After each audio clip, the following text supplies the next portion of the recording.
diabetes, yaitu gagal jantung, adalah ketidakmampuan jantung memompa darah secara adekuat. Diabetes mellitus tipe 2, hiperglikemia akibat gangguan kerja atau sekresi insulin. Kombinasi CHF dan DM meningkatkan risiko komplikasi dan mortalitas.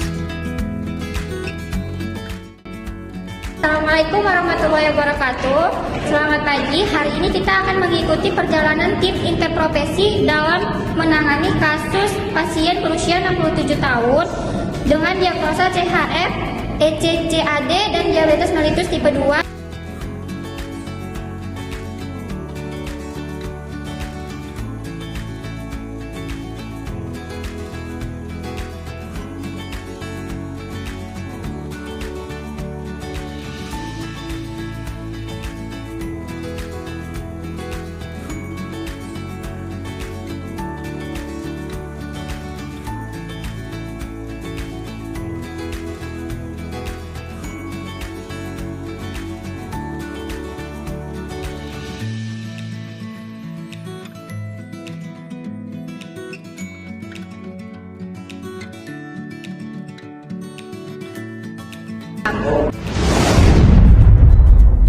Jadi pasien MAN berumur 67 tahun datang dengan sesak napas memberat sejak seminggu yang lalu. Ia memiliki riwayat DM tipe 2 dan CAD. Di sini tanda vital relatif stabil, namun hasil lab menunjukkan glukosanya 229 mg per desiliter, ureum 73 mg per desiliter, dan kreatinin 1,4 mg per desiliter. Kita lanjutkan evaluasi dan terapi. Jadi terapi yang diberikan insulin, furosemid dan juga metformin, clopidogrel dan juga spironolactone sudah tepat indikasi dan juga dosis. Nah, tapi kadar asam urat pasien masih tinggi dan belum diintervensi. Pasien tampak lemah tapi masih mampu beraktivitas ringan. Luka kaki kiri sudah kering, tapi pasien butuh bantuan mandi dan mobilisasi terbatas. Dengan berat 53 kg dan BB ideal sekitar 58 kg serta DM, kita akan berikan diet DM rendah garam dengan 1.600 kg per hari, distribusi 55% karbo, 20% protein, 25% lemak. Baik, kita tambahkan edukasi pola hidup sehat. Perawat tolong bantu observasi input, output cairan dan tanda vitalnya ya. Apoteker tolong edukasi penggunaan obat di hari terakhir rawat. Halo Pak. Ya. Pak Man, hari ini tensinya sudah bagus, 130/70. Kakinya juga tidak terlalu bengkak. Hari ini Bapak tetap puasa gula ya. Kita bantu ukur sebelum makan. Bagaimana perasaannya hari ini, Pak? Sudah agak enakan dok, cuman kadang-kadang agak lemas sedikit dok. Kami akan lanjutkan terapi dan mulai kurangi beberapa obat sesuai perkembangan Bapak ya. Baik Bu. Bu, ini adalah obat-obat yang akan Bapak bawa pulang. Tolong diperhatikan ya Bu. Yang pertama itu spironolactone, diminum 1 kali sehari untuk membantu cara kerja jantung dan mengurangi cairannya. Yang kedua metformin, diminum 2 kali sehari untuk membantu kontrol gula darah. Yang ketiga omeprazol, itu untuk mengobati penyakit lambung, diminum sebelum makan. Baru clopidogrel untuk mencegah penggumpalan darah, ambroxol dan NAC untuk meredakan dan mengencerkan dahak. Lalu ada furosemid, itu diminum 1 kali 1 tablet, diminum pagi hari untuk menghindari buang air malam hari. Lalu ada ambus, diminum 2 kali sehari 1 kapsul suplemen sesudah makan. Dan yang terakhir itu ada asetilkolin, diminum 3 kali sehari. Tablet mukolitik, diminum dengan cukup air ya Bu, jangan disalahgunakan. Baik Bu. Ingat metformin tidak boleh diminum saat kondisi lemas ya Bu. Dan jika Bapak tampak linglung, berkeringat dingin dan juga gemetar, segera periksakan kadar gula darahnya. Baik Bu, terima kasih. Pak, ini rencana makan Bapak. Makan 3 kali sehari dan cemilan 2 kali. Nasi boleh, tapi harus dibatasi. Dibatasi 3-4 sendok makan per kali makan. Sayur harus banyak, buah seperti pepaya dan apel lebih bagus. Hindari garam yang berlebih ya, supaya kaki tidak bengkak lagi. Baik Bu, terima kasih. Ya, sama-sama. Sekarang pasien kondisinya sudah stabil dan sudah boleh pulang.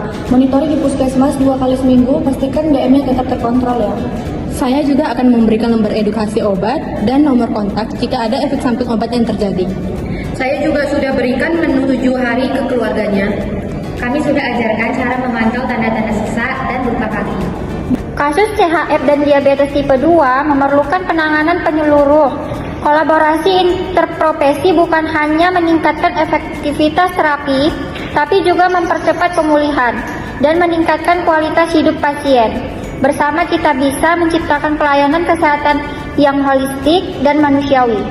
Visit pasien interprofesional. Tujuan visit memantau kondisi klinis pasien, mengevaluasi efektivitas terapi, mengidentifikasi masalah penggunaan obat, menguatkan komunikasi lintas profesi. Ringkasan kondisi pasien, saturasi oksigen 98%, tekanan darah 130/70, edema kaki berkurang, luka kaki mulai mengering, pasien masih lemas ringan.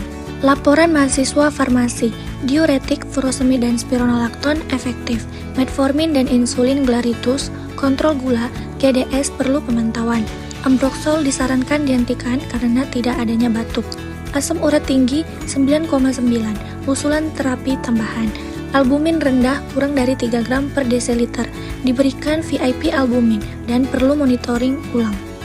Rencana tindak lanjut, hentikan Ambroxol, pertimbangan terapi hiperurisemia, edukasi obat pulang, cara pakai, efek samping, manajemen CHF dan diabetes mellitus, pantau asupan cairan dan aktivitas pasien.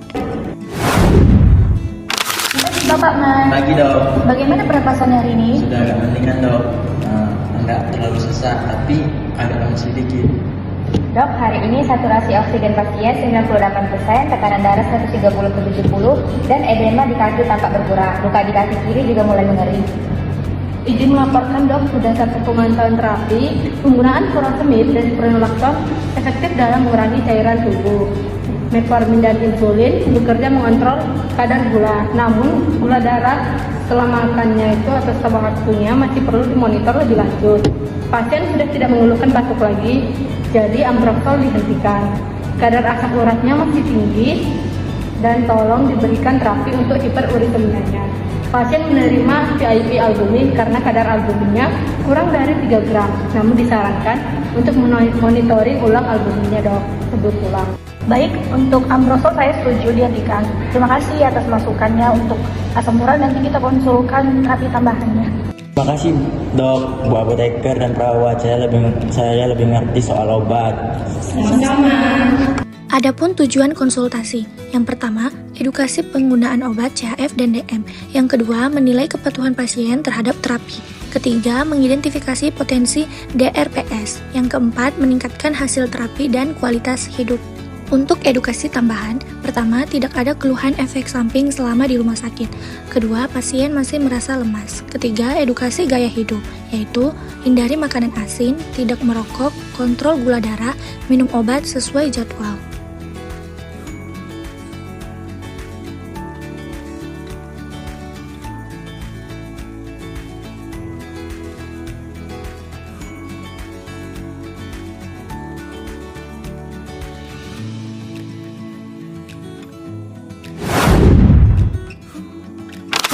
Bapak dan Ibu, saya dari bagian farmasi rumah sakit. Saya ingin menjelaskan beberapa hal mengenai obat-obatan yang akan Bapak konsumsi di rumah. Boleh saya minta waktunya sebentar? Iya, silakan Bu. Baik, Bapak didiagnosa dengan penyakit jantung serta diabetes. Jadi obat-obat ini sangat penting untuk menjaga kondisi Bapak tetap stabil ya. Saya akan menjelaskannya satu persatu. Yang pertama, spironolakton diminum 1 kali sehari di pagi hari untuk mengurangi cairan berlebih dan juga mencegah pembengkakan. Efek sampingnya yaitu sering buang air kecil, gangguan elektrolit, dan juga bisa lemas. Yang kedua, furosemid diminum 1 kali sehari. Ini juga berfungsi untuk mengeluarkan kelebihan cairan dari tubuh. Minum di pagi hari agar tidak terlalu sering di kamar mandi apabila malam hari. Yang ketiga, clopidogrel diminum 1 kali sehari. Ini untuk mencegah penggumpalan darah, penting karena Bapak ada penyakit jantung. Yang keempat ada omeprazol diminum 2 kali sehari untuk mencegah terjadinya iritasi lambung. Yang kelima, metformin diminum 2 kali sehari. Ini untuk menjaga kadar gula darah dan diminum setelah makan. Yang keenam ada Ambus, diminum 2 kali sehari. Suplemen albumin karena kadar albumin Bapak sempat rendah. Yang ketujuh Ambroxol sirup, diminum 3 kali sehari. Ini untuk mencegah batuk berdahak atau mengobati batuk. Jika batuknya sudah tidak ada, obat bisa dihentikan ya Bu, Pak. Yang terakhir ada N-asetilkolin, diminum 3 kali sehari. Ini untuk membantu pengenceran dahak dan juga mendukung fungsi paru. Saya ingin pastikan juga apakah Bapak ada keluhan setelah minum obat selama di rumah sakit? Nggak ada Bu, saya cuma sedikit lemas saja. Baik, itu wajar selama masa pemulihan. Jangan lupa Bapak juga harus hindari makanan yang asin dan jangan merokok. Tetap kontrol gula darah dan minum obat secara teratur sesuai jadwalnya. Iya Bu, terima kasih banyak sudah dijelaskan. Sama-sama Bapak, kalau ada pertanyaan Bapak bisa ke apotek rumah sakit terdekat ya, ataupun ke puskesmas. Baik Bu, terima kasih ya Bu. Penyuluhan edukasi obat dan gaya hidup. Tujuan dari edukasi pertama, menjelaskan fungsi dan cara pakai obat. Kedua, meningkatkan kepatuhan pasien. Ketiga, edukasi gaya hidup sehat. Dan keempat, mencegah komplikasi penyakit. Obat yang digunakan, yang pertama furosemid untuk membuang cairan, mencegah sesak. Efek sampingnya bisa sering buang air kecil. Kedua, bisoprolol untuk menurunkan denyut jantung dan tekanan darah. Ini diminum pada saat setelah makan. Yang ketiga, metformin untuk mengontrol gula darah. Diminum setelah makan. Yang keempat, ada aspirin untuk mencegah penggumpalan. Hal-hal yang perlu dilakukan untuk menciptakan gaya hidup sehat. Yang pertama, batasi garam dan gula. Kedua, hindarin makanan instan. Ketiga, olahraga ringan bila tidak sesak. Yang keempat, cek tekanan dan gula darah rutin. Segera ke dokter jika mendapatkan sesak semakin parah, kaki bengkak, BB naik cepat, gula darah terlalu tinggi atau rendah. Selamat siang Bapak, saya Petriana, apoteker yang bertugas hari ini. Boleh saya minta waktunya sebentar untuk menjelaskan tentang obat-obatan dan kondisi Bapak? Silakan Bu, saya emang belum terlalu paham soal obat-obatan. Tidak apa-apa Pak, berdasarkan catatan medis, Bapak mengalami gagal jantung kongestitif karena penyempitan pembuluh darah jantung, serta memiliki diabetes tipe 2. Semua obat yang Bapak konsumsi bertujuan untuk mengontrol kondisi ini dan juga mencegah perburukan. Berikut penjelasan tentang obat-obatan ya Pak. Yang pertama itu furosemid, digunakan untuk mengurangi bengkak dan juga sesak napas karena membantu mengeluarkan cairan berlebih dari tubuh. Efek sampingnya Bapak bisa lebih sering buang air kecil dan menyebabkan dehidrasi jika tidak minum yang cukup. Yang kedua bisoprolol, itu untuk menurunkan denyut jantung dan tekanan darah. Minumnya setiap hari di waktu yang sama ya Pak. Yang ketiga metformin, untuk mengontrol kadar gula darah agar tetap stabil. Harus diminum setelah makan untuk mencegah gangguan lambung. Yang keempat itu adalah aspirin, mencegah penggumpalan darah yang dapat memperburuk CAD. Sebaiknya diminum setelah makan untuk menghindari iritasi lambung. Selain obat, Bapak juga perlu mengurangi konsumsi garam, terutama pada makanan instan atau asin, penting untuk CHF. Yang kedua, menjaga pola makan rendah gula, penting untuk diabetes. Yang ketiga, berolahraga ringan seperti jalan kaki bila tidak sesak. Yang keempat, memeriksa gula darah dan tekanan darah secara rutin. Hal lain yang penting adalah kepatuhan minum obat ya Pak. Bila Bapak merasa sesak napas semakin berat, kakinya semakin bengkak, berat badan naik cepat, dan gula darahnya terlalu tinggi ataupun rendah, segera hubungi dokter atau fasilitas kesehatan yang terdekat ya Pak. Apakah ada yang ingin Bapak tanyakan mengenai obat atau penyakitnya? Ada Bu, kalau saya lupa minum obat 1 kali, apakah boleh saya minum 2 kali? Jangan ya Pak, kalau lupa dan belum terlalu lama, segera diminum. Tapi kalau sudah dekat jadwal minum berikutnya, lewati dosis yang terlewat dan minum dosis yang biasa aja. Jangan menggandakan dosis obat. Oke, baik Bu, terima kasih ya Bu. Sama-sama Pak, semoga lekas sehat dan tetap semangat dalam proses pengobatan. Terima kasih Bu. Edukasi obat pulang. 1. Spironolakton 100 mg diminum 1 kali pada pagi hari untuk mengurangi cairan dan beban jantung. Pantau tekanan darah dan kalium. 2. Furosemid 40 mg diminum 1 kali pada pagi hari, merupakan golongan diuretik, maka hindari minum pada malam hari. Awasi dehidrasi. 3. Clopidogrel 75 mg 1 kali sehari untuk mencegah penggumpalan darah. Hati-hati risiko pendarahan. 4. Omeprazol 20 mg 2 kali sehari, minum sebelum makan untuk melindungi lambung dari iritasi obat. Kelima, metformin 500 mg 2 kali sehari, minum setelah makan, untuk mengontrol gula darah. Waspadai hipoglikemia. 6. Ambus 500 mg 2 kali sehari, suplemen albumin, minum setelah makan. 7. Ambroxol sirup 3 kali sehari, untuk obat batuk berdahak. Kocok terlebih dahulu, hentikan jika tidak ada batuk. Dan yang kedelapan, NAC 200 mg 3 kali sehari, untuk membantu mengencerkan dahak. Minum cukup air, gunakan jika masih ada keluhan paru.